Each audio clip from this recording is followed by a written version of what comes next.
Hello అందరికీ నమస్కారం అండి. Welcome back to Sharath updates YouTube channel. ఈరోజు తెలంగాణ రాష్ట్ర ప్రజలకు పెద్ద శుభవార్త వచ్చింది. ప్రత్యేకంగా పెన్షన్ కోసం ఎదురు చూస్తున్న వాళ్ళకి ఇదొక గోల్డెన్ అప్డేట్. మీరు లేదా మీ ఇంట్లో ఎవరికైనా పెన్షన్ అప్లై చేసి ఇంకా రాలేదా, లేదా మీ పెన్షన్ పేరులో ఈ కొత్త లిస్టులో ఉందా లేదా అనేది తెలుసుకోవాలనుకుంటున్నారా?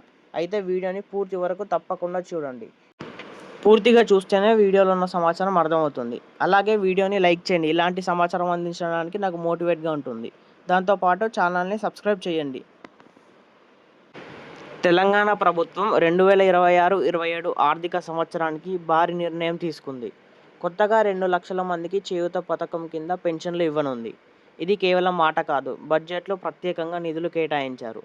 దీనికి మొత్తంగా 14,861 కోట్ల రూపాయల వరకు ఈ పథకానికి కేటాయించడం జరిగిందని మంత్రి బట్టి విక్రమార్క తెలిపారు.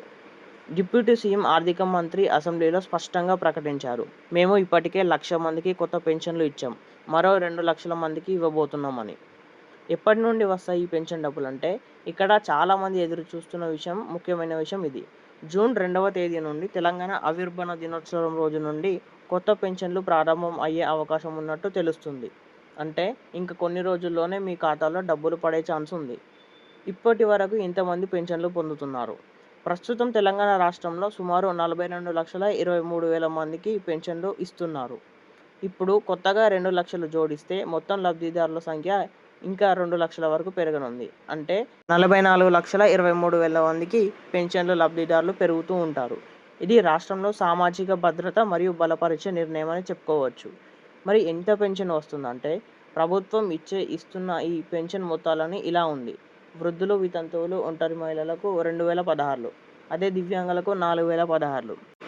ఈ మొత్తాలు కొంతమందికి తక్కువగా అనిపించవచ్చు, కానీ చాలా కుటుంబాలకు ఇది ఒక పెద్ద సహాయం అవుతుంది. ఎంతమంది అప్లై చేశారంటే ఇది ఒక ముఖ్యమైన విషయం అని చెప్పుకోవచ్చు. ఎందుకంటే మొత్తం 12 లక్షల మందికి దరఖాస్తులు పెండింగ్లో ఉన్నాయి.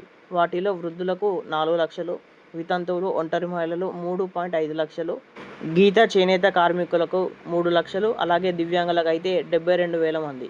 అంటే పోటీ చాలా తక్కువ ఉందని తెలుస్తుంది. ఇక్కడ ఎంపిక ఎలా జరుగుతుందంటే ప్రభుత్వం ఇలా చెబుతుంది: అర్హులైన వారినే ఎంపిక చేస్తామని. అనర్హులను, మరణించిన వారి పేర్లను తొలగిస్తారు. జిల్లాల వారీగా డేటాను సేకరణ జరుగుతుంది. ఫైనల్ లిస్టు తర్వాత విడుదలవుతుంది. అంటే మీకు అర్హత ఉంటే మీ పేరు వచ్చే అవకాశం ఉన్నట్టు తెలుస్తుంది ఇక్కడ. మరి దీనికి అర్హులు ఎవరు అని తెలుసుకుంటే సాధారణంగా ఈ కేటగిరీలు అర్హులవుతారు: 60 ఏళ్ళు పైబడిన వృద్ధులు, వితంతువులు, ఒంటరి మహిళలు, దివ్యాంగులు, గీత కార్మికులు, చేనేత కార్మికులు. అలాగే ఆదాయం, ఆస్తి పరిమితులు కూడా చూసుకుంటారు. దరఖాస్తులు ఎలా చేయాలి? మీరు ఇంకా అప్లై చేయకపోతే ప్రజావాణి ద్వారా లేదంటే దాంతోపాటు వార్డు సచివాలయం ద్వారా ఇప్పటికే అప్లై చేసిన వారు మళ్ళీ చేయాల్సిన అవసరం ఉండదు. మీ పేరు ఉందా లేదా ఎలా చెక్ చేయాలంటే ఇప్పుడు ముఖ్యమైన ప్రశ్న: ఈ 2 లక్షల లిస్టులో మీ పేరు ఉందా? ఇది చెక్ చేయడానికి త్వరలో ప్రభుత్వం అధికారిక లిస్టు విడుదల చేస్తుంది. గ్రామ సచివాలయం లేదంటే వార్డు కార్యాలయంలో చెక్ చేసుకోవచ్చు. ఆన్లైన్లో కూడా అందుబాటులో ఉండే అవకాశం ఉంది. కాబట్టి మీరు రెగ్యులర్గా అప్డేట్ చెక్ చేస్తూ ఉండాలి.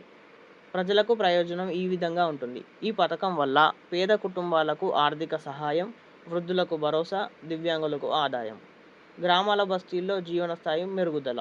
ఇది నిజంగా ఒక పెద్ద ఉపశమనం. మొత్తానికి చూస్తే తెలంగాణ రాష్ట్రంలో తెలంగాణ ప్రభుత్వం తీసుకున్న ఈ నిర్ణయం చాలామందికి ఆశ కలిగిస్తుంది. ఏళ్లుగా ఎదురు చూస్తున్న వారికి ఇది ఒక గొప్ప అవకాశం. మీరు అప్లై చేసి ఉంటే మీ పేరు వచ్చే అవకాశం ఉంది. అందుకే తప్పకుండా లిస్ట్ చెక్ చేసుకోండి. ఈ వీడియోలో కొంచెమైనా సమాచారం తెలుసుకున్నట్టు అనిపిస్తే లైక్ చేయండి. లైక్ చేస్తే ఇతరులకు కూడా ఈ వీడియో వెళ్తుంది. అలాగే ఛానల్ని సబ్స్క్రైబ్ చేయండి.